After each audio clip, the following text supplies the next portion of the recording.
네, 오늘 말씀은 마가복음 11장 1절에서 10절까지의 말씀입니다. 마가복음 11장 1절에서 10절까지의 말씀을 교독하도록 하겠습니다. 그들이 예루살렘에 가까이에 곧 올리브산에 있는 벳바게와 베다니 가까이에 이르렀을 때에 예수께서 제자 둘을 보내시며 그들에게 말씀하셨다. 너희는 맞은편 마을로 가거라. 거기에 들어가서 보면 아직 아무도 탄 적이 없는 새끼 나귀 한 마리가 메어 있을 것이다. 그것을 풀어서 끌고 오너라. 어느 누가 왜 이러는 거요? 하고 물으면 주님께서 쓰시려고 하십니다. 쓰시고 나면 지체 없이 이리로 돌려보낼 것입니다. 하고 말하여라. 그들은 가서 새끼 나귀가 바깥 길 쪽으로 나 있는 문에 메어 있는 것을 보고 그것을 풀었다. 거기에 서 있는 사람들 가운데 몇 사람이 그들에게 물었다. 새끼 나귀를 풀다니 무슨 짓이오? 제자들은 예수께서 일러주신 대로 그들에게 말하였다. 그러자 그들은 가만히 있었다. 제자들이 그 새끼 나귀를 예수께로 끌고 와서 자기들의 겉옷을 그 등에 걸쳐 놓으니 예수께서 그 위에 올라타셨다.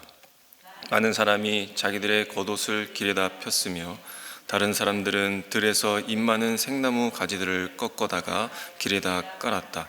그리고 앞에 서서 가는 사람들과 뒤따르는 사람들이 외쳤다. 호산나, 복되시다, 주님의 이름으로 오시는 분. 복되다, 다가오는 우리 조상 다윗의 나라여.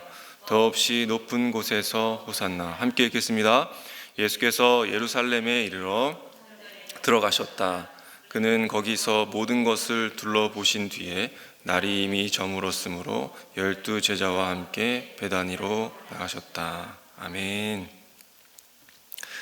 네, 요즘 나는 신이다라고 하는 이야기가 그 다큐가 계속해서 사람들의 입에 오르락내리락 하고 있습니다. 이미 담임 목사님께서도 설교 말씀 중에 몇 번을 말씀해 주셨는데 하여튼 그 다큐가 많은 사람들에게 혼돈을 가져다 주고 또 충격을 가져다 주고 있습니다.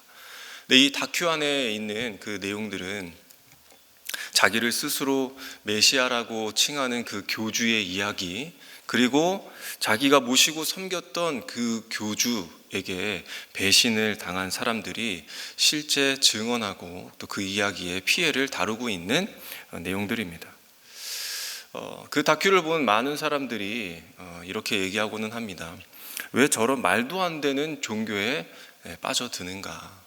또 한편으로는 교주에게도 문제가 있지만 그 가스라이팅을 당한 신도에게도 문제가 크다라고 하는 그런 말들을 합니다.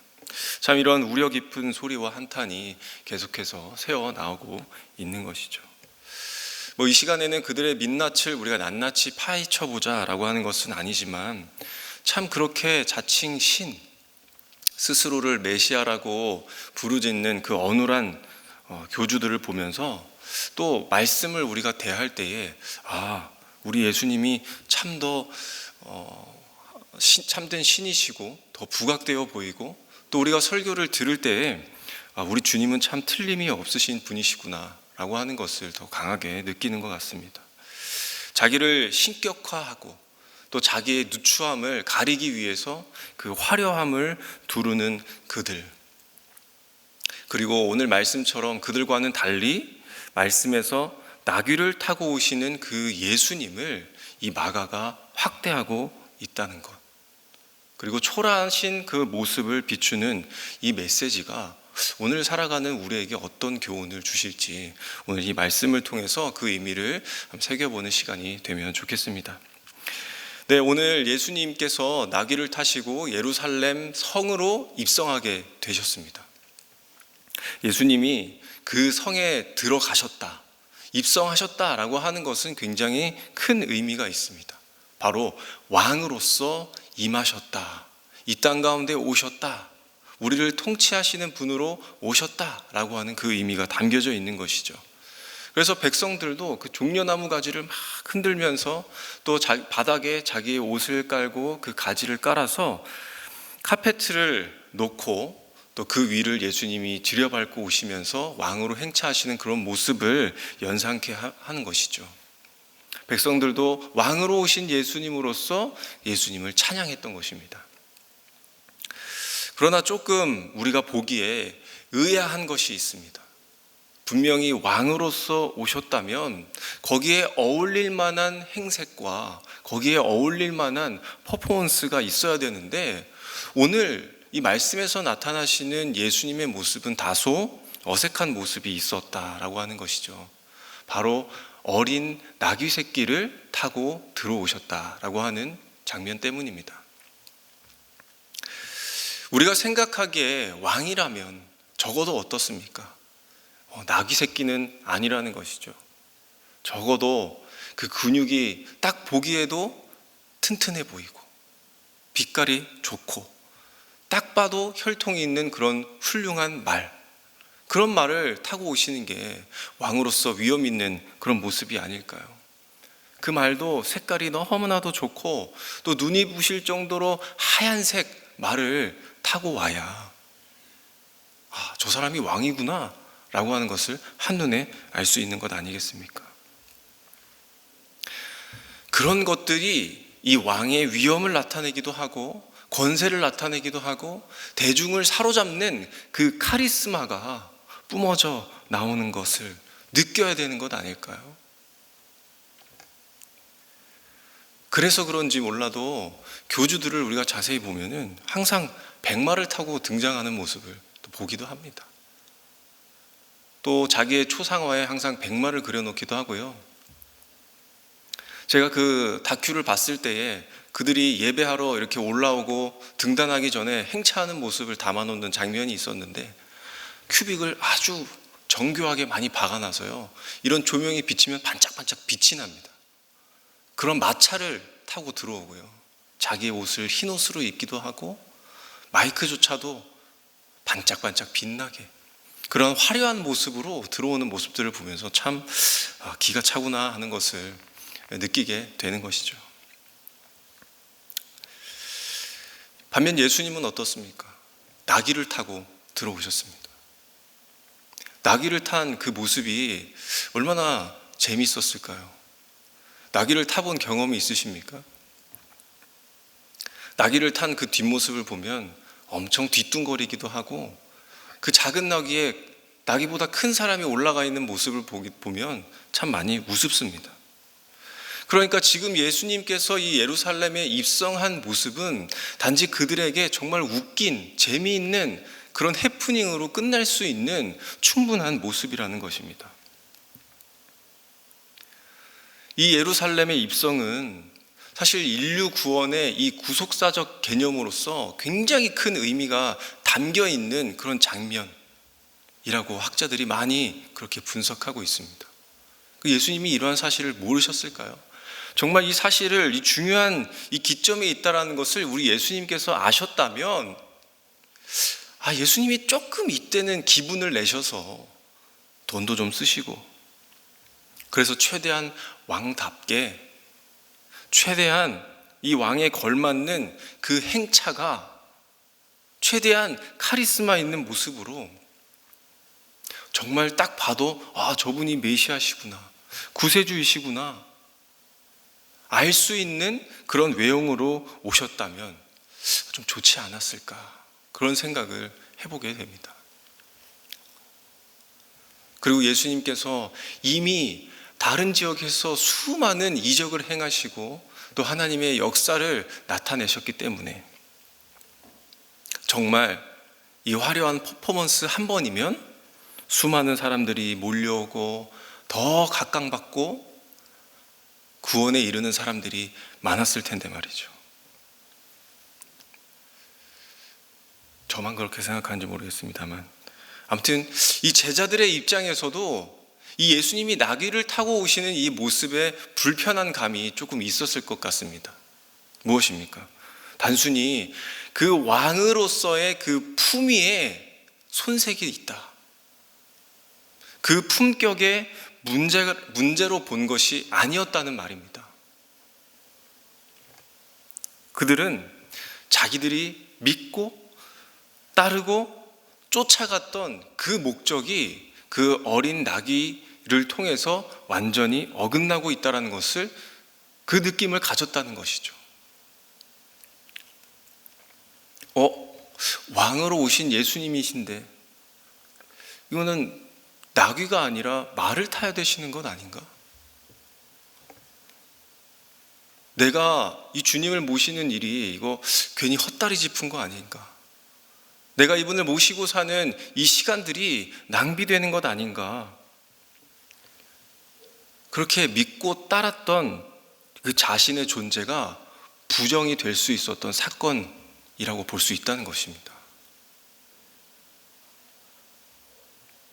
자기의 존재가 뒤집혀지는 그런 계기가 되었을지도 모른다는 것이죠. 아무튼 삼자인 우리가 예수님의 모습을 보기에도, 또 제자들이 그 예수님의 모습을 보기에도 너나 할 것 없이 이러한 장면은 정말 이해가 좀처럼 되지 않는 모습이라는 것입니다. 왜 하필이면 초라한 나귀일까요? 왜 하필이면 사람 한번 태워본 적 없는 그런 경험 없는 어린 짐승이었을까요? 그 답이 무엇이겠습니까? 바로 하나님이 원하셨기 때문입니다. 예수님은 어떤 분이십니까? 하나님 아버지의 뜻을 따라서 이 땅 가운데에 오셨기 때문에 예수님에게는 아버지의 원하시는 대로 순종하는 것, 그거 이외에는 예수님에게는 더 없는 것이었습니다. 예수님의 삶은 그런 삶이었다는 것입니다. 그래서 하나님이 미리 말씀해 두신 그 말들을 자신이 순종하여서 성취하는 것, 그것이 예수님에게 있어서는 가장 큰 기쁨이요 더할 나위 없는 기쁨이었다라는 것입니다. 그 일이 바로 하나님에게는 영광이 되는 놀라운 일들이었기 때문에 주님은 나귀를 타셨다는 것이죠.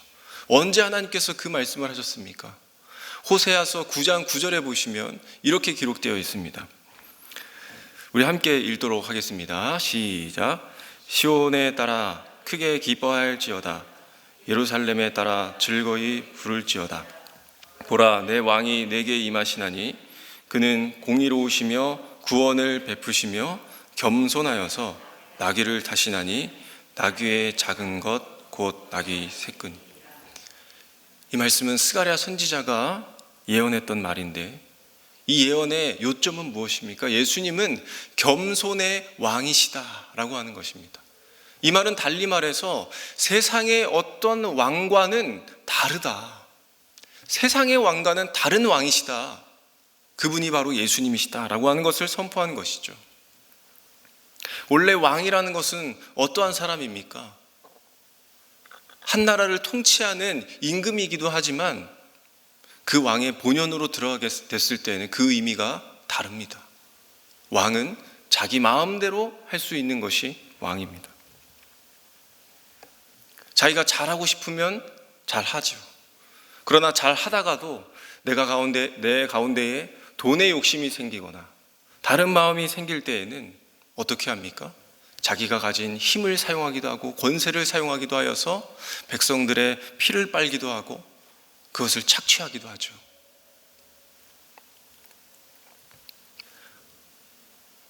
왕이기 때문에 자기 마음대로 그러한 일을 할 수 있다는 것입니다.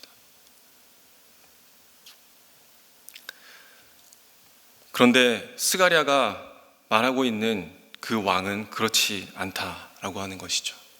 하나님이 보내신 왕, 그분은 바로 겸손하시다. 그분은 어떤 권위나 위엄이나 힘이나 권세로 오신 것이 아니라 겸손과 온유로, 온화함으로 오신 왕이시다. 그리고 그 말씀대로 예수님은 하나님이 바라시는 그런 왕이 되시기를 원하셨습니다. 겸손과 순종이죠. 생각해 보십시오.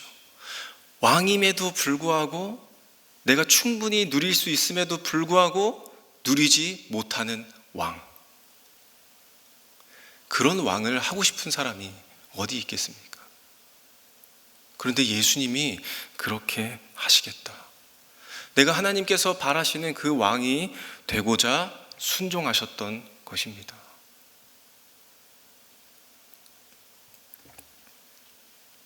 우리는 하나님을 믿고 또 예수님의 말씀을 잘 따르고 살면 우리가 생각하기로는 이제 내가 복을 받겠구나, 내가 이제 잘 살 수 있겠구나, 내가 높아지겠구나, 그런 생각들을 우리가 갖고 살아갑니다. 그러나 우리가 진짜 믿음의 생활을 해보면 그렇지가 않다는 것을 금방 느끼게 됩니다. 오히려 섬겨야 하는 일들이 많고 내가 큰 자가 되는 것이 아니라 오히려 작은 자가 되어서 남들을 섬기게 되는 그런 모습들을 우리가 많이 느끼고 있지 않습니까? 왜 그렇게 되는 것입니까? 우리가 예수님을 닮아가고 있기 때문에. 이 예수님의 겸손과 순종이 자연스럽게 우리 안에서 흘러나오게 되는 그런 것입니다. 그러나 하나님의 아버지의 뜻대로 사는 것, 끝까지 겸손하고 끝까지 순종하며 살아가는 것이 결코 쉽지 않은 일임을 우리가 잘 알고 있습니다. 예수님께서도 이 순종의 삶이 어려운 것을 아셨습니다. 그래서 마가복음 14장 36절에 예수님이 그 십자가의 그 질고를 아시고 그 십자가 앞에서 주님이 기도하실 때 그렇게 기도하지 않으셨습니까? 아빠, 아버지요, 아버지께서는 모든 것이 가능하오니 이 잔을 내게서 옮겨주십시오. 그렇게 주님이 간절하게 기도했습니다. 쉽지 않다는 것이죠. 어렵다는 것이죠. 그러나 예수님의 결론은 무엇이었습니까? 나의 원대로 마옵시고 하나님의 원대로, 내 아버지의 원대로 하옵소서. 아버지가 원하시면 내가 순종하겠습니다. 그 말을 주께서 하셨습니다. 하나님은 여기에 관심을 가지고 계십니다. 자기를 낮추고 하나님을 높이는 겸손. 그리고 비록 그 일들이 누추해 보이고 보잘것없어 보여도 그 중심에는 하나님 아버지의 뜻을 순종하기를 기대하는 것을 하나님께서는 관심을 두고 계신다라는 것입니다. 오늘 이 말씀 속에 나타나는 이 주님의 겸손과 이 순종에 한 걸음 더 나아가시는 우리 성도님들이 되시기를 간절히 소망합니다. 오늘 말씀 속에서 또 하나 이해가 참 어려운 부분들이 있었습니다. 그것이 무엇입니까? 예수님께서 저쪽 건너편에 있는 다른 동네에 제자들 2명을 보내셨습니다. 그리고 그들에게 말씀하시기를 그 동네에 있는 어느 집에 가서 묶여있는 그 새끼 나귀를 데리고 오라, 그렇게 말씀하시는 것이죠. 근데 좀 자세히 뜯어보면 굉장히 좀 황당한 이야기입니다. 예를 들면 그런 것이죠. 저와 또 우리 김동주 목사님이 같이 요 다른 건너편에 있는 동네에 가게 됩니다. 수원에 가는 그 동네에 가서 딱 가니까 마당이 있는 집이 하나 보이고 그 마당에 있는 그 집 앞에 나귀 새끼 모양을 하고 있는 차가 이제 있는 것이죠. 회색 차. 그것을 보면서 그 주인에게 이거 담임 목사님이 좀 쓰실 텐데 이 차를 좀 내어주십시오, 이렇게 얘기하면 어떻게 되는 걸까요? 제가 여기 있지 않고 경찰서에 있지 않을까 싶습니다. 참 말이 안 되는 상황이고요. 그 예수님의 말씀, 그 명령, 이것은 제자들에게는 굉장한 심적 부담이 되지 않았을까 싶습니다. 그런데 오늘 말씀을 좀 이렇게 보면 또 제자들이 또 그렇지는 않는 것 같습니다. 그들의 행동을 보면요, 그렇지가 않아요. 가자마자 어떻게 합니까? 진짜 예수님이 말씀하신 대로 나귀 새끼가 있네? 그러더니 그 앞으로 가서 그 나귀에 매어 있는 줄을 그냥 풀기 시작하고 있는 것입니다. 먼저 주인을 찾아가서 이렇고 저렇고 하는 상황을 설명하고 그들을 이해시키고 납득시키는 일이 먼저가 아니라 그냥 가져갈 생각으로 그랬다는 것이죠. 이건 그냥 절도 아닙니까? 이해가 되십니까? 그런데 그 모습을 보고 있는 동네 사람들도 참 많이 황당해 했습니다. 그들이 뭐라고 합니까? 제자들에게. 그거 왜 풀고 있는 겁니까? 그거 뭐 하는 짓입니까? 이렇게 묻죠. 그러자 주님께서 말하라고 한 그대로 그들이 이야기합니다. 주님께서 쓰시겠다는데요. 다 쓰고는 돌려드린답니다. 주인이 가만히 있죠. 아, 네. 이게 말이 되는 상황일까요? 제자들도 분명 이거 말이 안 되는데 하면서 그 나귀를 찾으러 떠났을 것입니다. 그리고 그 가는 길에 느꼈을 겁니다. 아, 예수님이 나귀 가지고 오라는데 이거 가져와야 되겠고, 이 일을 하는 게 맞긴 맞는데 상식적으로는 참 말이 안 되는 이 상황으로 볼 수 있다는 것이죠. 그런데 그들이 정작 가서는 나귀의 메인 줄을 풀고 있고 주인 따위는 개의치 않고 이런 황당한 행동을 했다는 것입니다. 그런데 제자들도 가면서는 말이 안 되는 그런 일들이었지만 가서 보니까 아, 말이 되는 거구나 라는 것을 알았을 것입니다. 여기에 진짜 예수님이 말씀하신 동네가 있네. 여기에 진짜 예수님께서 말씀하신 집이 있네. 말씀하신 어린 나귀가 있구나. 말씀이 정말 하나에서부터 열까지 틀림이 없는 것을 보고는 예수님이 일러주신 그대로 그들이 한 것 아니겠습니까? 제자들도 이 말도 안 되는 일들이 정말 하나님의 말씀대로 하나님의 스케줄대로 주님이 말씀하신 대로 흘러가고 있다는 것을 느끼면서 이거는 틀림이 없구나.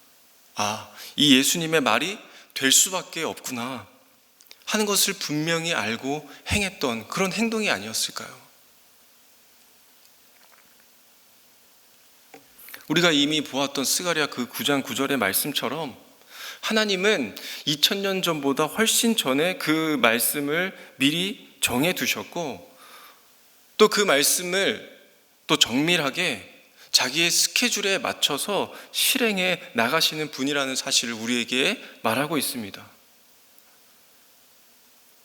도대체 우리 하나님은 어디까지 아실 수 있는 분이시고 도대체 어디까지 보실 수 있는 분이실까요? 이 말도 안 되는 일들이 말이 되게 하시는 우리 하나님, 정말 놀랍지 않습니까? 주님이 필요하시면 하나님의 운리대로 실행에 옮겨지게 됩니다. 또 주님께서 내가 쓰겠다라고 하는 이 말씀에는 이 땅에 일어나는 모든 일들을 내가 다 알고 있다라고 하는 그런 의미를 담고 있습니다. 사람의 시공간을 뛰어넘는 능력, 그리고 위와 아래와 오른편과 왼편과 동서남북의 그 전부를 관리하시고 다스리시는 그 통찰력을 가지신 분. 그렇기 때문에 나로서는 감당이 안 되는 일들이고 말이 안 되는 일들이지만 우리 하나님에게는 그럴 일이 없다는 것입니다.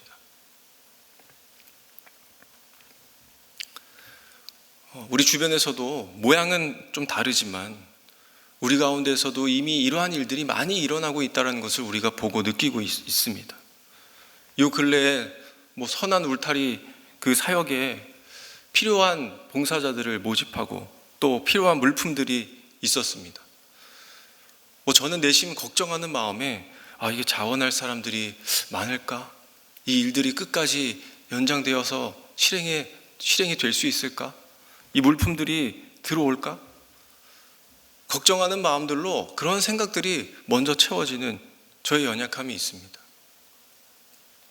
물론 필요하면 우리가 구하면 되고 필요한 것이 있으면 돈으로 사면 되는 일들이기도 합니다. 하지만 이 일의 뒤에는 하나님의 운행하심이 있습니다. 그리고 그 주님의 필요를 아는 분들이 이 하나님의 손과 발이 되어서 움직이는 것을 보게 됩니다. 그 집 안에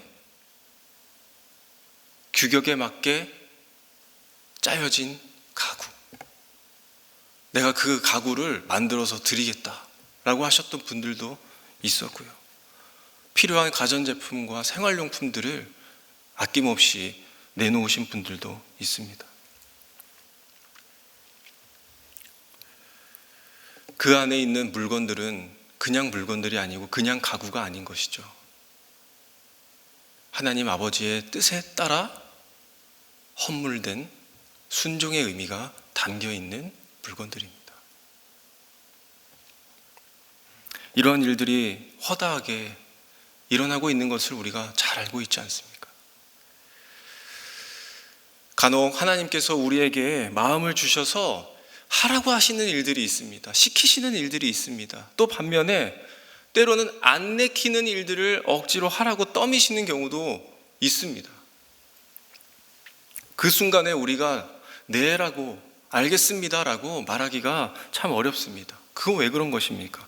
내 상황에 안 맞기 때문입니다. 그런데 이상하게도 하나님께서는 내 상황에 안 맞을 때 꼭 하라고 하시는 일들이 너무나도 많은 것 같아요. 부담도 되고 내 상황과 내 현실을 고려해서 계산기도 두드려 봐야 되고 그러다 보면 내 결론은 어떻습니까? 주님, 지금은 안 되겠습니다. 그러한 말들이 새어나오기 시작하는 것이죠. 제가 참 자신이 없을 때에 자주 하는 말이기도 합니다.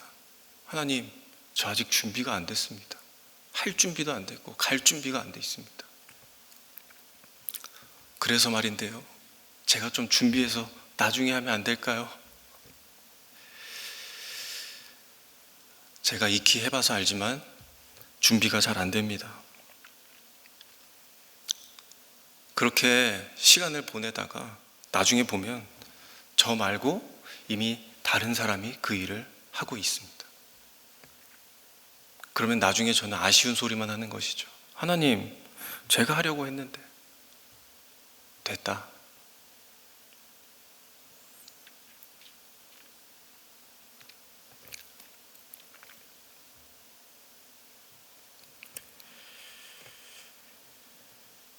하나님의 일은 내가 준비되었을 때에 시작되는 일이 아닙니다. 원하실 때에 쓰시고 원하실 때에 부르시고 원하실 때에 되는 것을 아시기 바랍니다. 우리 사람의 생각으로는 내가 좀 더 잘 준비되어야, 더 능력이 있어야 내가 쓸만할 때에 하나님이 쓰신다라고 믿는 경우가 덜어 있지만 주님의 생각은 다릅니다. 그리고 그때쯤이면 다른 누군가가 그 일을 맡아서 하고 있고 나는 멀찌감치 구경만 하는 구경꾼이 되어 있는 것이죠.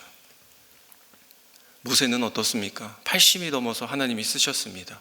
그 때에 모세를 쓰시기를 원했기 때문입니다. 어린 소년 사무엘이나 소년 다윗도 어렸습니다. 그렇지만 하나님께서 그 때를 사용하셨습니다. 하나님께서는 큰 것을 가지고 작은 일에 쓰시기도 하지만 작은 것을 들어서 큰 일을 행하시는 분이 바로 하나님이십니다. 그래서 하나님이 원하실 때에 하는 것, 그 순종의 대답, 그리고 그 우리의 대답은 언제나 1번밖에 없습니다. 예, 하나님, 제가 하겠습니다. 나는 감당 못할 일이지만 주님이 하시면 안 될 일이 없습니다.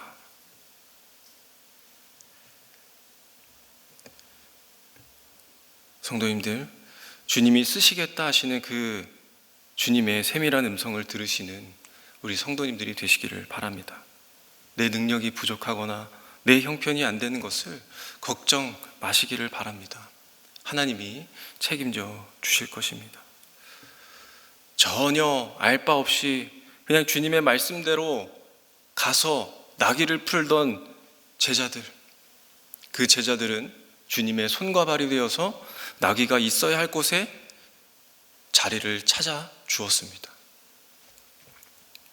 또 이 사람을 태운 경험이 없는 이 어린 나귀도 주님이 쓰시고자 하시면 그분의 발이 되었듯이, 말 못하는 짐승이 사람 손에 붙들려 갔지만 그가 예수님을 태우고 갔기 때문에 호산나 호산나 하는 그 말을 같이 듣게 되었듯이, 우리가 쓰임받으면 하나님의 영광을 함께하게 되는 것을 믿으시기 바랍니다.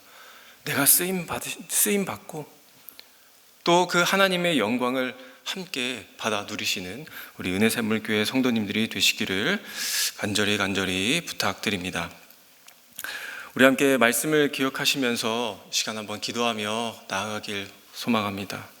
하나님, 우리에게 주어진 이 딱 한 번뿐인 이 인생 가운데에 우리의 인생 바로 주님의 은혜로 말미암은 것입니다. 우리의 인생은 하나님의 영광을 위한 존재입니다. 주님, 내가 주님께 쓰임받기를 원합니다. 내가 미루다 구경꾼이 되지 않도록 하나님 인도하여 주시옵소서. 오늘 나의 순종을 통해 하나님의 영광을 그 보는 것에 이르기를 원합니다. 하나님, 내가 더 이상 변명이 하지 않고 내가 할 말도 많고 내가 주님의 일보다는 내가 먼저 해야 할 것들이 참 많은 것을 봅니다. 그러나 주님, 내가 그 주님의 부르심 앞에 내가 있다면, 그리고 주께서 쓰시겠다라는 음성이 내 귀에 있거든, 내가 하겠습니다. 응답하는 제가 되기를 원합니다 라고 기도하시기를 바랍니다. 이 일을 통하여 나로 하여금 작은 것으로 큰 뜻을 이루어 나갈 때 그 영광을 향하는 부름 앞에 예하는 내가 되기를 원한다고, 주님 나를 받아 주시옵소서, 사용하여 주시옵소서. 내가 주님의 손과 발이 되어서 하나님께 더욱 사랑받고 주님의 영광 안에 머무는 자 되게 하여 주시옵소서 라고 우리 함께 이 시간 함께 기도하며 나아가도록 하겠습니다.